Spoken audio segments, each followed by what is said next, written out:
പ്രിയ സഹോദരങ്ങളെ, കരുണയുടെ നൊവേനയുടെ 6-ാം ദിവസമായി ഇന്ന് എളിമയും ശാന്തതയുമുള്ളവരുടെയും കൊച്ചുകുട്ടികളുടെയും ആത്മാക്കളെ ഈശോയുടെ അടുത്ത് കൊണ്ടുചെന്ന് ഈശോയുടെ കാരുണ്യത്തിന് സമർപ്പിച്ച് പ്രാർത്ഥിക്കണം എന്ന് അവിടുന്ന് ആഗ്രഹിക്കുന്നു. സ്വർഗസ്ഥനായ പിതാവിൻ്റെ പ്രിയപ്പെട്ടവരും സ്വർഗത്തെ മുഴുവൻ ആനന്ദിപ്പിക്കുന്നവരുമായ ആത്മാക്കളാണ് ഇവർ എന്ന് ഈശോ തന്നെ പറയുന്നു. ദൈവിക സിംഹാസനത്തിന് മുമ്പാകെ സുഗന്ധം പരത്തുന്ന പൂച്ചെണ്ടുകളായിട്ടാണ് ഇവരെ കാണുന്നത്. വിശുദ്ധ മത്തായി 19:14 ഈശോ പറയുന്നു, ശിശുക്കളെ എൻ്റെ അടുത്ത് വരുവാൻ അനുവദിക്കുവിൻ, അവരെ തടയരുത്, എന്തെന്നാൽ സ്വർഗരാജ്യം അവരെപ്പോലെയുള്ളവരുടേതാണ്.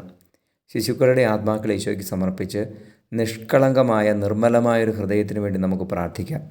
വിശുദ്ധ മത്തായി 11:29 ഞാൻ ശാന്തശീലനും വിനീത ഹൃദയനുമാകിയാൽ എൻ്റെ നുകം വഹിക്കുകയും എന്നിൽ നിന്ന് പഠിക്കുകയും ചെയ്യുവിൻ, അപ്പോൾ നിങ്ങൾക്ക് ആശ്വാസം ലഭിക്കും.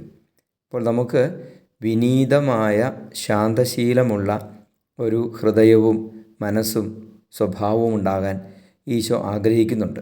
ഈശോയുടെ തിരുഹൃദയത്തിൽ നിന്നാണ് നമ്മൾ ഈ ശാന്തതയും വിനീത ഹൃദയവും ഒക്കെ സ്വന്തമാക്കേണ്ടത്. സംഖ്യയുടെ പുസ്തകം 12:3 മോശയെക്കുറിച്ച് ഇങ്ങനെയാണ് പറയുക, മോശ ഭൂമുഖത്തുള്ള എല്ലാ മനുഷ്യരിലും വെച്ച് സൗമ്യനായിരുന്നു. ദൈവവുമായിട്ടുള്ള നിരന്തര ബന്ധം മോശയെ വളരെ സൗമ്യനാക്കി മാറ്റി.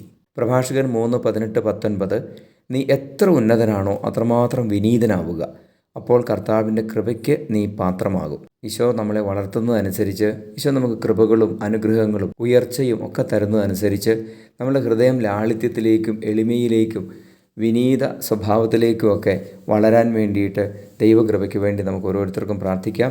വിനയത്തിൻ്റെ മാതൃക കാണിച്ച് ഈശോ ശിഷ്യന്മാരുടെ കാലുകൾ കഴുകിക്കൊണ്ട് വിശുദ്ധ യോഹന്നാൻ 13:14 പറയുന്നു, നിങ്ങളുടെ കർത്താവും ഗുരുവുമായ ഞാൻ നിങ്ങളുടെ പാദങ്ങൾ കഴുകിയെങ്കിൽ നിങ്ങളും പരസ്പരം പാദങ്ങൾ കഴുകണം. പ്രഭാഷകൻ 2:17 കർത്താവിനെ ഭയപ്പെടുന്നവർ ഹൃദയം ഒരുക്കി വയ്ക്കും, അവിടുത്തെ മുൻപിൽ വിനീതരായിരിക്കുകയും ചെയ്യും. ദൈവസ്നേഹം നമ്മളിൽ നിറയാനും എല്ലാവരും ശിശുക്കളെ പോലെ നിർമ്മല ഹൃദയത്തോടെ ജീവിക്കാനുള്ള കൃപ ഓരോരുത്തരും നിറയുന്നതിനു വേണ്ടിയും നമുക്ക് പ്രാർത്ഥിക്കാം. Ave Maria.